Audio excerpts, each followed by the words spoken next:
The Beyonce thing came when a friend of mine who knew her, somebody in her camp, and she said something supposedly, this is all hearsay, about regarding saying Rymir needs to go away, little boy, something to that effect. There was something out there. Well, and this is her life. The rumors were even beyond that, right? That Jay-Z was cheating on Beyonce with her when she was 17 is what a lot of this came out through a publicist who later then had to apologize. To my friend? Be doing so much and running, and it just really dawned on me. It's the man that my mom was underage when she consumed me. Anyone who'd have been older. Embarrassed at the end of the day, I can take that. I really can. I've been through a lot, I've seen a lot. I could take me being embarrassed. Like, this can't take nobody. He didn't ask for money. He asked for the truth. That single line keeps a quiet personal question in the middle of a very loud culture. A New Jersey man, Rymir Satterthwaite, has long said he wants clarity about whether Shawn Jay-Z Carter is his biological father. Jay-Z's side has rejected the claim and pointed to court outcomes. Between those two positions sits the gap that powers this story. Procedure versus closure. Filings versus biology. Headlines versus home. Let's start with the human center. In interviews, Rymir has said the hardest part isn't embarrassment, it's uncertainty. He talks about working, raising his own kids, and trying to end a chapter that followed him into adulthood. That tone, more weary than flashy, pulls people in because it sounds like real life. If careful breakdowns like this help you cut through the noise, tap like now, drop your view in the comments, and subscribe with notifications so you catch verified updates the second they're real. But people were saying that she's a big part of the problems for him, and some of the things that she was doing, a woman would not, she would have some sort of role in what her husband does. And if she was secure with herself and with the situation, not saying you gotta like it, she would help. Now the legal maze. Courts speak in narrow sentences. Standing, jurisdiction, timeliness, prior orders. A case can be dismissed on technical grounds without ever answering the biology. To the public, dismissed sounds final. To lawyers, it can mean not here, not now, not like that. That difference explains why this saga can look closed on paper and still feel open in people's minds. It also explains why every new filing or clip restarts the cycle. The internet asks a blunt question. Why not a DNA test? From the outside, it looks like a 5-minute swab. From the inside, it's chess. For a megastar, there are risks beyond biology. Precedent, privacy, headlines that never end. A no could end the story, but might spark 3 more. A yes could bring private peace and public shock. Certainty heals, and certainty is permanent. Not everyone is ready for permanent, especially when a brand, a family, and a legacy are involved. Would be the firstborn son. You and Sir have the same ears, same nose, but we don't see Sir.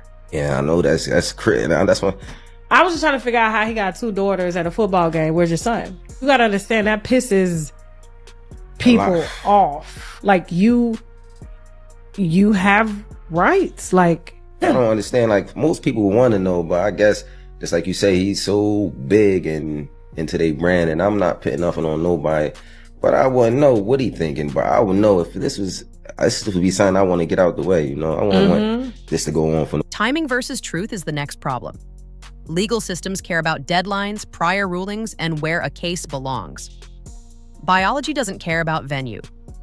So 2 clocks start ticking. Court time, which runs on calendars and technicalities, and human time, which runs on questions you ask yourself at night. When those clocks drift apart, frustration grows. People want a scientific answer, but the system is designed to decide legal questions first. Add brand gravity and watch the optics warp. Jay-Z has rapped for years about dynasty, lineage, and building something that lasts. When the art says legacy, the audience looks for echoes in real life. That's psychology, not evidence, but psychology drives culture. A single courtside photo becomes an essay about fatherhood. A lyric becomes a theory. None of that proves anything in a courtroom, but it fuels a curiosity that never runs out of battery. Like, I honestly really want the case to be over with. Like, I've been going through, just like I said, a lot, and as I said, I'm not chasing nobody. I'm not trying to do this to make somebody seem like a bad person, a bad father. I'm not trying to make nobody seem like a bad person or nothing. This is why language matters. Say alleged, claimed, reported, according to filings. Keep the frame tight. The paternity dispute, the public record, the gap between process and biology. Don't glue unrelated rumors onto a busy headline. That's how narratives turn reckless and creators get burned. The internet rewards volume. The truth usually rewards patience. If a detail can't be traced to a filing or a direct quote, treat it like fog, not concrete. Where things stand, carefully. Jay-Z's side rejects the claim and has relied on procedural arguments and prior rulings. Publicly, there's no confirmed, mutually acknowledged DNA result that resolves the biology once and for all. Rymir has framed his position as a request for certainty over cash. That snapshot is why the same two questions return every few months. Did a test happen? And if not, why not? Until those answers change, the narrative remains a stalemate. Says that Jay-Z is allegedly bullying her into saying that her accusations were false. In fact, in new legal documents, she is claiming that she was recently approached outside of her home and cornered by two people who told her they were investigators working for one of Jay-Z's lawyers. She claims they tried to get her to sign an affidavit stating that her claims against Jay-Z were false, but she refused. Jane Doe also claims the alleged investigators asked her if her attorney, Tony Busby, sought her out as a client and offered her money to pursue false claims against Jay-Z, two allegations she says she denied. Why does this story stick when others fade? Because it hits a universal nerve: identity. Ask people if they've ever wished for a clear answer about their own family history, and most will nod. This saga turns a private wish into public drama. The names are famous, the feeling is ordinary. That's the engine under the hood. It outlasts any single docket number or trending clip because the core question, who am I exactly, doesn't expire. Imagine both endings for a second. If science says not related, the internet flares for a day, then quiets down, and a person finally knows. If science says related, a personal truth meets a public brand at full speed. Families need space, lawyers need documents, comment sections need to breathe. One line on a lab report would generate 1,000 think pieces, but only one thing would actually matter to the people involved. They finally have an answer. Really didn't know who that was because I was young and, had my little brother, and I really wasn't worrying about it. She was saying it a lot, but I really just was going along with the person I was just seeing, like the person I looked at who was taking care of me at that time. I really wasn't really trying to understand what my mom was talking about, but she constantly put it in my head like, son, it's not your father, and I really want you to know it is. This person is your father, and I just want you to know. She continued to tell me that over the years and over the years and over the years. Here's a trap to avoid. Stacking old scandals on top of this one as proof. That's not proof. That's noise. Once a topic trends, unrelated clips and claims try to hitch a ride. The responsible way to cover this is simple and a little boring. State what's been alleged. Cite the kinds of rulings that happened. Note what has not been confirmed. And don't wander outside the lane.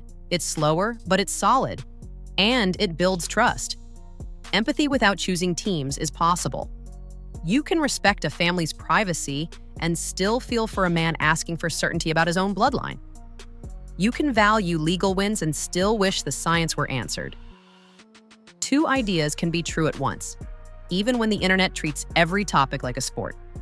When commentary turns into sides, accuracy dies first. Keep your footing on the facts and you won't need hot takes to hold attention. It's emboldening me. I spoke on Piers Morgan. I said that I had 3 victims that I've been working with, victims of the Carters, that were ready to come forward. This might help them feel a little more confident now. So this is great because he's been evading. But the thing is, everyone in the backdrop knew that he was the celebrity John Doe. Everybody knew that. They knew it when I did Piers Morgan. The private version of closure would be quiet and adult. No microphones, no posts, just an agreement, a test, and a plan for what the result means. Or a mutual decision not to test and an honest acceptance of that choice. Not every question gets the answer we want. Sometimes the ending is learning how to carry a blank space. It isn't flashy. It is real. And for many families outside the spotlight, that's exactly how these stories end. Meanwhile, the cycle keeps spinning. A filing moves, a response lands, a quote pops. Timelines light up. People who never read the paperwork pronounce verdicts in all caps. If you care about the truth more than the trend, your move is simple. Wait for verified updates, read the documents when they're public, and keep your language precise. That approach doesn't kill engagement. It earns it because audiences remember who kept a steady hand when everyone else yelled. Shocked when Jay said the line in Picasso Baby, yes, because we've talked about that.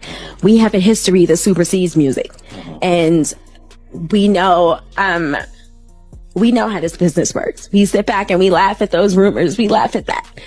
I think he began to feel the pressure because people were saying my age, the age thing. She was 15, 14. She was 15, 14. And after a while, that gets to a person. The Jay I know, the Shawn I know, never comes out of character. There's an uncomfortable incentive at the heart of social media. We say we want the unfiltered truth, but we reward the fastest, spiciest version of it. That's how good channels become echo chambers and careful voices get drowned out. The fix isn't complicated. Set the scene, separate claims from facts, admit what's unknown, and refuse to borrow drama from other people's pain. Do that long enough, and your audience will come to you when it actually counts. So what would truly resolve this? Not another post, not another think piece, science acknowledged by both sides, or a clear mutual decision that no test will happen and the matter stays private. Everything else is motion without movement. Until one of those two things occurs, the fairest summary is the simplest. A long-running claim, a firm denial, a trail of filings, and a public that still wants a yes or a no. Identity versus brand. Procedure versus closure. If you're still with me, you probably value nuance over noise. That matters. This story is a mirror more than a mystery.